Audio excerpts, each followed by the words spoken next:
Welcome to Real Estate Success DFW, the podcast where top producing agents from Dallas-Fort Worth come together to share their stories and strategies behind their success. I'm Shaune Corbett, your host, and with over 300 million sold in the local real estate market and the honor of being best of D multiple times, I know what it takes to make it in this market. Each episode, we're going to dive into the world of real estate, learning from the very best in the industry. If you're ready to level up your game, you're in the right place. Let's get started. Hey everyone, Shaune Corbett, Real Estate Success DFW, and I have got a superstar with us today, Kim Taylor. She and I go way back history. I'd say most of it's pretty good. We didn't yell at each other too much, but I'd say it's pretty good. My first official broker, Shaune. You taught me everything I know. Well, I'm not going to say that. I'll let you say that. But so she actually was working somewhere. She was in the middle of a transaction. It was going sideways. She wasn't getting support. And she was at a broker that everybody in the office shared the Supra. I remember this. Do you remember this? Y'all all shared a Supra. And I'm like, how do you get around? That doesn't make any sense. So yeah, it was insane. And I didn't really care to have new agents when I had my own brokerage. This is probably 14 years ago, or not quite that long. 10. Is about 10 years ago. Yeah, because you're with me probably 3 years-ish, and I've been here for 6. So we'll call it 10 years. And I didn't really like to bring in new people, but she comes in and she's like, no, I don't think you understand. She brings in her license and puts it on the desk and says, no, I'm joining you. Did I do that? Yeah, you did. And probably because Fred and Andrew were like, okay, this is how you got to approach this. So I said, okay, why not? And I'm glad I did, because Kim is probably the most natural realtor I think I've ever met in my life. I mean, she's got real estate. She's comfortable talking to people. She's comfortable working and giving them things they need to know. She's very good at what she does, but probably pure real estate talent. I'd say Kim is probably at the very top of the list of anyone that I've worked with. So I want to make sure she knows that. I really appreciate her working with me. And she picked up very quickly. I mean, she got the buy side down really comfortably. She's doing her own listings. She was rolling, and she got up to selling quite a bit of real estate with us. I'd have to go back and look, but it was probably 10 plus million a year. You were selling really good for the last couple of years. It was incredible. Yeah. And then from there was opportunities elsewhere. And then you moved to a different broker arrangement. You worked at JPAR. And ironically, about the same time that you're making that transition, I made the transition from being a broker to the place I'm at now. So that was, and I've been there for 6 years. So you made the transfer to JPAR. I made the transfer to another broker. And so I didn't have to be responsible, liable, and I could just focus on teaching, training, and selling a lot of real estate. And that was really kind of the focus. So you did that. And then you've always wanted to have your own team. Talk to me a little bit about that. I don't want to speak for you because I think I know a lot about you because I've known you for a long time, but I want you to tell me, why couldn't you could sell real estate on your own. You don't need a team, right? Why did you decide that was one of the kind of identities that you really wanted to have? Yeah.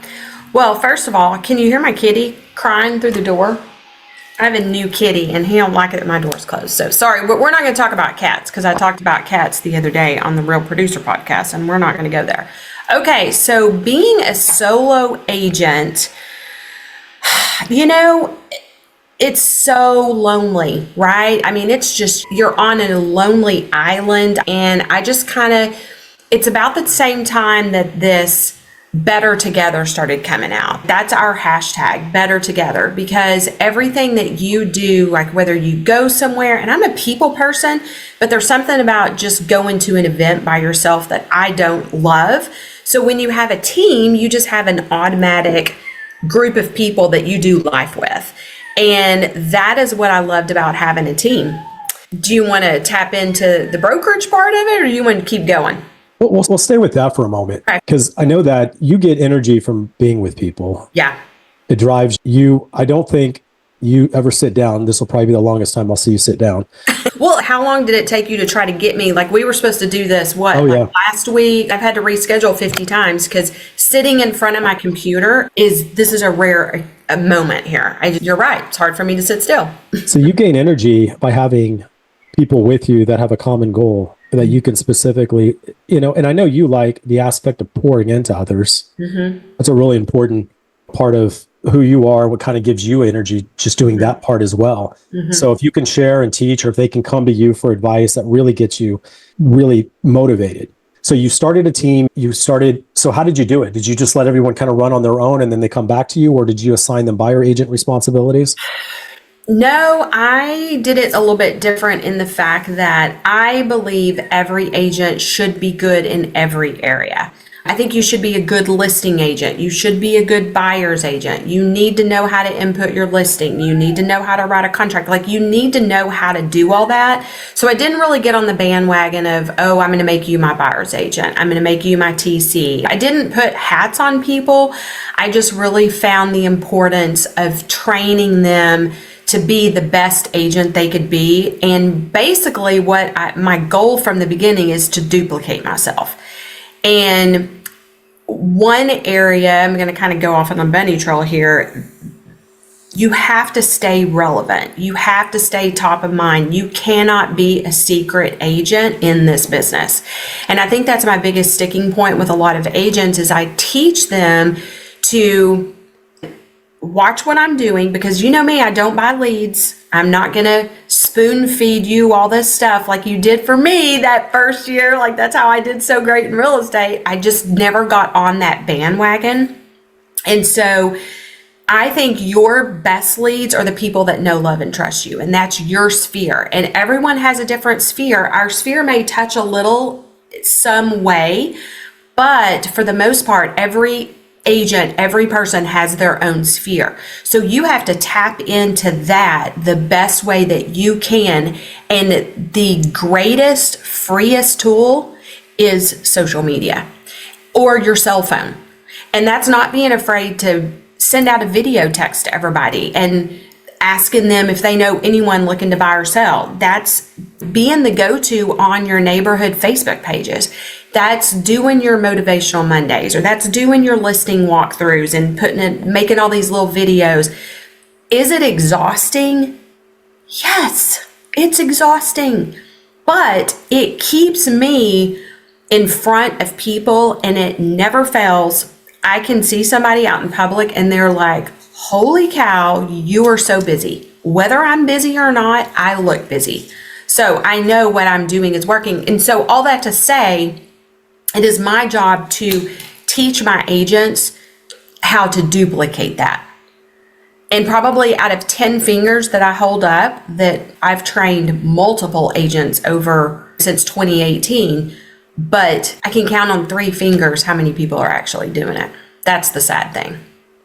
Yeah, not everyone's born an entrepreneur or born a real estate agent like Kim Taylor. No.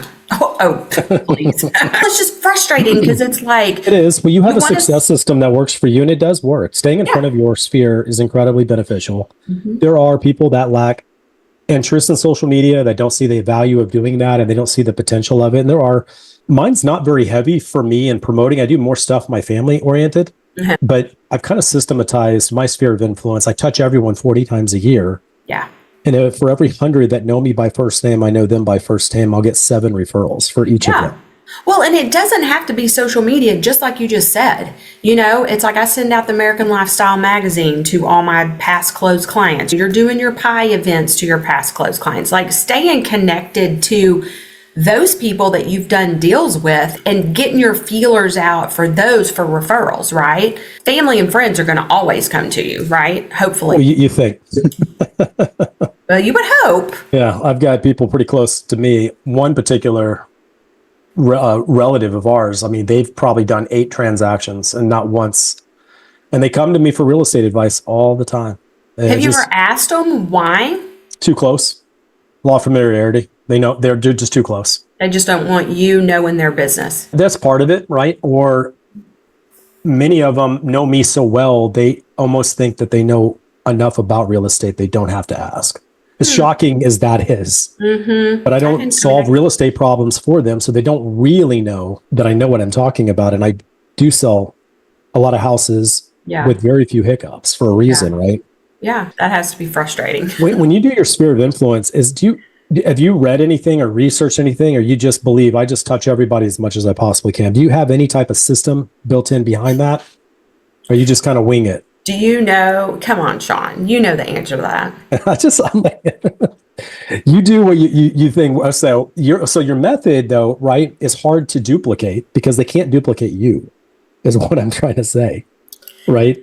Yeah. What works for And you is great, and you know how to do it. You know how to stay in front of people, but maybe we have to systematize some of it and say, hey, post twice a week this yeah. video. And have I sat down and be like, I mean, everybody has the social media calendars, right? Okay, on this day, post this. And those are great starting points. But I think from there, and that's what I did probably about 5 or 6 years ago, is I took that calendar and I figured out, what do I want to do? What do I do on Mondays? I don't really like that regimented stuff for me. I know I have my motivational Mondays. I have those pre-recorded. I pull it up, I tweak it, I post it on all my social media platforms and share it. I don't have a specific Tuesdays, I'm going to do listings. Wednesdays, I'm going to do this. I don't have that. But I think you lose a lot of your authenticity then. I think you have to be real careful. And I just think it's important to share your life. Probably the biggest feedback I get is that a lot of people just know what's going on in my life. I'm an open book, which is a sticking point between my husband and I a lot of the times, because he's not an open book. He's very private for sure. So he's 100%. private. So, just whether it be my little breast cancer scare,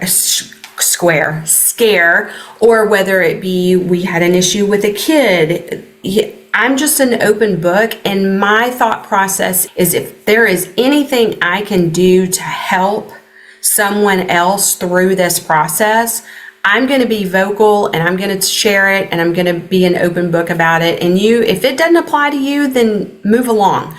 But if I can help it apply to one person, then it was worth it to me.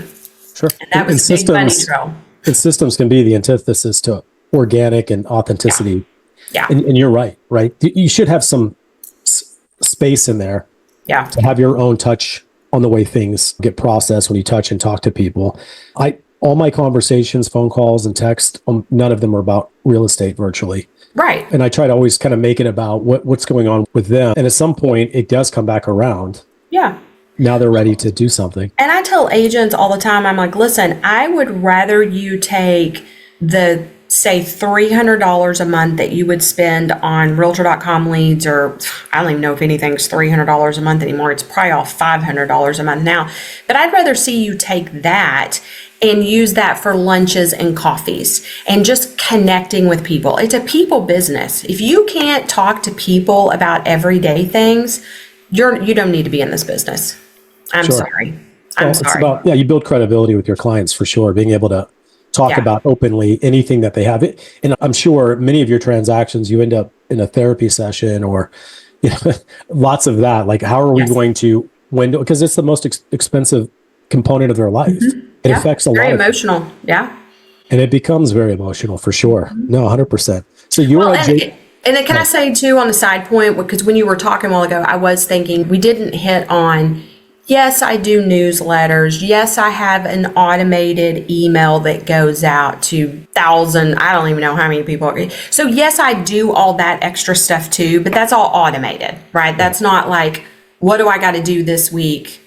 So what's your actual organic touch part? Right. So yes, and we do have automated. That's good, because that's the way we stay in front. You got to be top of mind. I've gone through, and we all have, right? So people that are close to you that didn't call you to do real estate, and it stings. And shockingly, many times, it's beyond even my example. They probably would never use me just because of the closeness. Mm-hmm. But there are other people that know me well, but they don't think of me in real estate. And that's one of the things that most agents miss, is the opportunity to at least stay top of mind when someone's making a real estate decision. It's hard to do without being all in their face. Right. So that's a hard balance. I tell you what, I am that person who, let's say, Shaune, you and I are good friends and we see each other out and you're like, oh, hey, oh, wait, no, let's not do that example. Let me think. Let's say I see on social media that you just listed your house. Mm-hmm. I am going to pick my phone up and I'm going to be like, hey, Shaune, I see that you just listed your house. Congratulations. Like, I am going to let you know that I know. I hear And you. then what are you going to do? You're going to kind of be like, oh, wow, ooh, Kim Taylor knows. Shoot, why did I call her? Dadgummit. Because I want people to know that, hey, I see what you're doing. I see that you didn't call me. Yep. And when it doesn't work out, you know my number. Well, yeah, and that's the thing. And you know what they all say? Oh my gosh, yes, I meant to text you. Bring me a buyer. I Yeah. don't know. We're just not getting very many showings. If I can help you do anything, let me know, but good luck. Sorry. It does. It Just had to happens. throw that No. little story in there. Yeah, I appreciate the stories are important for sure. All right, so you were at JPAR and you built you called it Kim Taylor Real Estate Group, and you've now truncated it to K-Treg, yeah. in K-Treg. You've actually kept the brand. You are no longer at that brokerage, and you started your own brokerage. How long have you been a broker owner now? We started last June of 23, so about Really? a year and a half in. Okay, so you're about a year and a half in. You've got K-Treg, and you kept the name, and that's your brand. You already have your script and your logo and all the things that you use, and use it everywhere. So it wasn't much of a transition probably for most people because they recognize your brand logo. Right. And I think sometimes people get lost on that. Most of the scalable brokerages they want you to build your brand. They don't want to build their brand. You know, so I think that's an important distinction. So you already had a brand and you decided, I'm going to do this all on my own. Several indifferences that we had with the prior broker. We all do, right? At some point you have indifferences and you decide, you know what, I'm going to do this on my own. How has that transition been? What's been the big differences that you've seen? In the beginning, it was the same, right? Because my team came over with me and it's like, oh, we're going to do our own thing now. And it seemed like it was going to be fun. And luckily, we had all of our back office systems in place. And let me tell you what my saving grace was. There was a broker that had been with JPAR that left that was going to start a franchise in Waco. And her name came to my mind. And I was like, I know it was the Lord who said, call Amber Brown. Because I called Amber and I'm like, hey, I just really feel like I'm supposed to chat with you about what it looks like to start a brokerage. And she, from a coaching aspect, Shaune, this might be something really good you could tap into also. But she coached us for about 3 months on what system she used, what back office she used, what she used for communication, what she used for CRM, like all the things. And she laid it all out on a silver platter. And all we did was copied it. And for us, that was huge. Like, Trainual for onboarding, Slack for communication, because you can't put everybody in a group text because not everybody has an iPhone. I mean, like all those little nitty gritty things. Yeah, the systems. Systems. So I didn't get caught up in the bells and whistles. I'm like, look, I'm not providing a CRM because on the team, we had KV Core at JPAR, which is one of the top ones, and no one used it. So I'm like, I am paying for a CRM for y'all. I knew a website was important. I did end up getting a CRM, which was Real Geeks, and could add a $25 a month user, which that helped. But still, not all, 2 of my 12 agents used it. So I will say that personally, the biggest downfall that I had or I did was I had a very hard time taking the team lead hat off and putting a broker hat on. And I think with my team girls, I didn't have the respect level. I just didn't know. I know now where I messed up, but if I could go back in time, if we could all go back in time, right? We know what we'd fix. Because I wanted to please them and include my core 7 girls in all my decision making. And well, what do we want to do this month? Just all the fun stuff that we used to do as a team. And I didn't necessarily need to be doing all that, right? So I didn't really need to be going to new builds, right? To do like a CE class and do social media videos, because in my level of business, that's not what I need to be doing, but I did it anyway to please them. When I could have been putting myself doing more appropriate things for the brokerage. Does that make sense? Sure. Yeah. So hindsight, looking back, that was not what I should have done, but lesson learned. I won't do it again when I rebuild, because there was a fast growth that happened up to 12 agents. And then I lost a lot of agents this year because nobody was selling things. It's always the broker's fault. People had to change to go to other places where, they had to explore other options, and that's fine. That's fine. So anyway, that was a nutshell, right? It was good. Some juicy gossip. I like it, Kev. There's a lot that goes into being a broker. I tell you from my standpoint, being one and then for about 10 years and then going to where I'm at now, I mean, I sell 4 times as much houses, and I get to do, if I want to train and coach, which is what I really like to do. That's where I put a lot of my time and energy. If you can build a successful referral-based business that can sustain you monetarily, then you can really focus all your energy in coaching and training. I didn't like the liability part. I didn't like the broker responsibility. I didn't like having to pay for everything 100% just to keep everything running. Yeah. I like the turnkey option. Yeah. And I can build his brand as much as of a brand I want to build. I could still continue to really promote True West, which I have, and I still have all the same agents in the group, but I just don't have to be responsible for anything. Yeah. And that's a big one. I mean, that we felt like a bleeding artery for the first year. And it's just, I hate to say it, but I had one agent who was really besides myself, I'm still the breadwinner in the brokerage, but I had one other agent who was really the only one selling anything all year, which makes it really hard when you're paying for a lot of stuff. And so I'll give you some high level, because we could get into some details on that, but the high level thinking is you've got to do somewhere around 40 agents in order for the broker to step out of production, right? 40? Yeah, it takes about 40 agents to get out of production. Otherwise, you have to be a part of the production, which compromises you having to be the broker. Yeah. So now you end up being kind of a small team running, and you have to sell everything, and you sell real estate to pay for everybody else to have services. That's exactly what happened. Yeah. So to rebuild it, I really felt this is going to be a lot of TMI too, but I really was kind of left questioning everything about.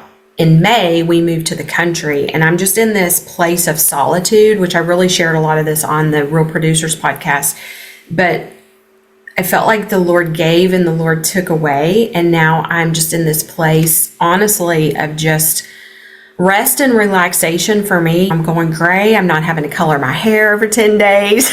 And I'm kind of glad that I've been purged a little bit, because the Lord knew that's what I needed right now. But I also know that He still has a picture for us to grow, because the instant that I had pretty much all my team members, my core team members, leave and go to other brokerages, I'm like, that's it, I'm done. But then I had 3 agents contact me about wanting to talk to me about the brokerage. So the Lord's like, no, you're not done. So my next phase of rebuilding looks different in the fact that I'm praying about who He's going to bring to me for my platform. I want a broker associate to handle all the broker questions. I need a new mentor. I don't want to train. I don't want to do that. I had a mentor before who handled all new agents, and then she gets a portion of that for training. I just at a phase of my business, Shaune, where I don't want to do that, Imagine being at a place that you don't want to bring in new agents. No, not that place. The training. I got you. Well, I can't train on how to write a contract and stuff like that. Is no interest to me. Right. But growing from 1 transaction a month to 2 transactions, that's where my heavy focus has really been on agents and production. I need to see, we're going to do production because, 90% of them aren't going to make it. So you're spending a lot of time and energy on people that are never going to sell real estate long term. And that's just part of the business, unfortunately. Yeah, and I get it. We kind of came from a standpoint where it was like, we're not going to hire new agents, but that's who contacts me. People who want to get into real estate like me. And I'm like, go somewhere else for a couple of years and then come. There's some easy solutions, right? You can partner with things that will allow them to grow and learn and build a business. I'll give you a couple of examples. This might kind of put things in perspective. One, I have a school account now, SKOL, and I'm going to be creating training materials and things I've got 3 phases of it, but my first phase is teaching agents how to build a business without spending money. Right? If they can start tackling and growing their own business without spending money, that's a great place to start. And I've got a number of categories to specifically dive in and learn how to do, if they can accomplish that, they're an entrepreneur, right? And they're not having to spend, and most agents don't come in with a 2,000 a month budget, right? They have nothing. Yeah. And it's going to take them 6 months to get that first check. If we can build a pipeline without spending money through referral systems and through open houses and through various options, then that's a great place that we can now have something that we can start building. And their sphere of influence is in there. Fortunately, most agents get hit with about 2 or 3 their first year in the sphere of influence immediately. They all do. Oh, Right. you're getting your license. I'll help you out. One of your cousins or friends or family. Yeah. That dries up pretty quick. So it has to be a small part of your initial offering. And then the second thing is we're going to really learn how to systematize their sphere of influence and stay in front of them and then grow that. And by growing that, they can multiply and eventually weed out all non-referrals. The goal is to be in a 100% referral-based business, and then you can control your schedule. You can control who you work with, right? I still have generally a model where I don't work weekends or evenings. And I think most agents don't believe they can get there, but they can. Yeah. You know, so I set up a school training system for that type of purpose. That I think is a really valuable, and there are plenty of options. They don't have to come and look at what I'm doing, but that's a place that we can help people grow their business without having to get too invested. Yeah. It's okay hiring new people, but you need a training transaction coordinator, which you do. We haven't talked much about Gordon. Gordon is a partner with you through all of this. Does he have a license, or he always just stays on the back? No, he's had his license for 5 years. Okay. So he does a lot of my showings. He puts all my signs and lock boxes up. So he's basically my assistant, and then he's my contract coordinator for all the agents who want to use him. And then he offers that service available to agents as well. So you have CTC as a part of your system. And for those, most people won't know our connection from the beginning, but my CTC is actually Kim's sister-in-law. Yeah. So we're connected in other ways. Yeah, definitely. She's obviously been a lifesaver for me. She's amazing. Well, and the sad thing is that most new agents don't know that providing that service, how important it is. They get so caught up in the shiny things of, well, are you offering me a website? Are you offering me a CRM? Are you offering me, like, I get, none of that stuff matters if you don't have business in the beginning. Like having a TC walk you through and explain and being on beckoning call for writing a contract when it comes time or putting in your listing. It's so much more of a valuable service to me than all the other little things. You don't know what you don't know. Let me share another thing. There are boutique offices that would benefit, and you mentioned this earlier, broker associate. I actually thought about a broker on demand option because I can generally solve most real estate problems pretty quickly. Oh, yeah. Anything that comes up, especially transaction. So I actually thought about setting up a broker on demand option where boutique offices or your JPARs or your Fathoms, where they sign up because they don't want to give away any of their money. They have that small transaction fee. They think that they've got it all under control. And they all of a sudden, they realize they don't have a broker they can call. Yeah. Or can resolve their problems. Yeah. That is an opportunity that I'm exploring. At least initially, I'll probably create an ongoing Zoom option where I'm available office hours during the week. Office hours, they can just jump on and ask me anything. Yeah. It's available for everyone. I know several agents at JPAR that got their broker's license, started a brokerage, and then when the NAR stuff hit, they pulled out and, you know, their brokerage is under another broker, right? Sure. So broker of record or whatever. There's called something, but I can't think of what it's called. You can franchise, or you can, I could park my broker license anywhere, but I just don't, it doesn't fit where I want to go. But I think that offering that type of offering to people that don't want to answer the broker questions for some type of subscription-based system, I think it'd be an effective way to have like a alternative broker option that's available that's part of your system. Yeah. So that's something that I'm looking at engaging. It's going to be a part of my school system is where I'm kind of draw it from. I'm actually going to create a broker on demand type option there. Very cool. Very cool. We've actually run longer than I thought we would probably run. We got plenty to talk about for sure. Yeah. Anything else that you want to, how do we find Kim Taylor and K-Treg? How do we find you? Just Google me. Easy to find. That's what I tell everybody. I'm easy to find. I'm easy to find. Kim Taylor, Justin, Texas Realtor, Roanoke for many years. I'm on Facebook, Instagram, TikTok. Google my business. What else? What am I leaving out? Those are the primary. Yeah, those are the primary ones. Yeah. And from there you can instant message, and then you can contact and talk with them directly.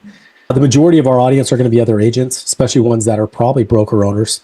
Or generally, I'm looking at people that sell a lot of real estate. That's who I primarily want to talk with, which is why you're a perfect candidate because you are killing it in real estate.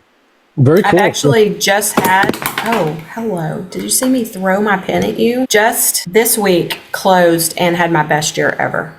Oh, this year you did. Good for you, because most agents are not having a good year. Can you believe that? Yeah. I don't keep up with my numbers. Gordon keeps up with all my numbers. And he came to me before I did that Real Producer podcast last week. And he goes, do you even know what your numbers are this year? And I'm like, no, I've been busy this year.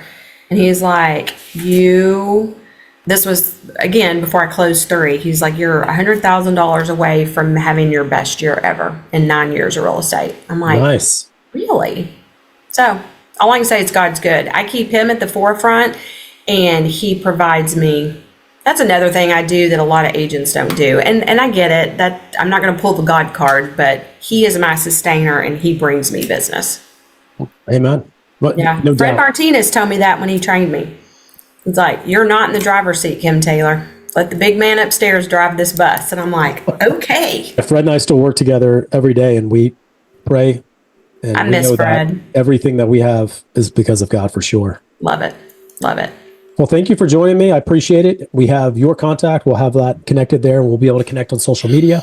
A very good interview. I'm sure we'll do it again, Kim. There's a lot more we could talk about, but yeah, only have so much time in the day to be able to talk. So I know. I'm bouncing to get up right now. So thanks for having me on, Shaune. All right. Thank you. I appreciate it. That wraps up another episode of Real Estate Success DFW. I hope you're leaving with new insights that push your real estate career forward. If you enjoyed the show, please be sure to subscribe, leave a review, or share it with fellow agents who's ready to succeed. And if you're interested in working together or have any questions, I'd love to hear from you. Reach out to me directly. My personal phone is 214-228-0383. Let's connect and make real estate success happen together. Until next time, keep pushing forward. I'm Shaune Corbett, and this is the Real Estate Success DFW. Have a high performance week.